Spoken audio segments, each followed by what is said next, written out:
What we can do now is actually target a specific altitude above the Earth that we want to reach with our satellite. So going back to our satellite's properties, underneath the mission control sequence, the next item we'll insert in is actually going to be a target sequence, and we'll insert that in. And what we want to do is we want to use the maneuver and vary its delta V along with the prop segment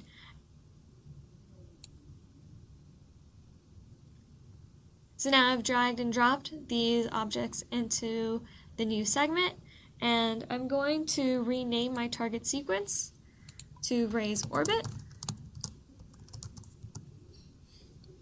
And now I can take a look at the maneuver segment, and now I can see that there's a target icon that tells me that this can be one of my control parameters. I can check that off or enable it and have that be one of the variables that will be changing. And underneath my prop segment, I can actually choose a result. And this time I'm going to go to Keplerian elements, and I want my result to be the altitude of apoapsis, and I'll bring that over into the list. Now I'm going to select OK. So now let's take a look at the target sequence's properties. So we have a differential corrector that'll go through a search algorithm to find a specified altitude. We can go in and define that by selecting the properties and taking a look at it. So we can see that our control parameter is that delta V magnitude that we brought in from the maneuver segment object.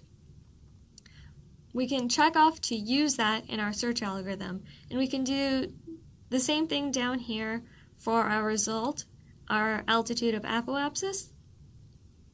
So we can see what object each variable is associated with and where it appears in our mission control sequence. We can also double click and define a value for our result. So for our altitude of apoapsis, we can define that to be 7,500 kilometers. And we'll leave the default perturbation, max step, and tolerance to be the same, and select OK. And now in order to run this, we want it to go through a search algorithm, so we'll have it run through all active profiles. And let me move this aside, and we can run the entire mission control sequence and have it calculate the result. So we can see that our result converged. We reached our desired altitude of apoapsis, and it's also updated a new delta V for us as well. So we can go in and apply those changes. And if we take a look at the maneuver object, we can see that the delta V magnitude has been updated. Now that we have set this, what we can do now is change our action to run nominal sequence. And now when it runs just a single time to reach a set apoapsis.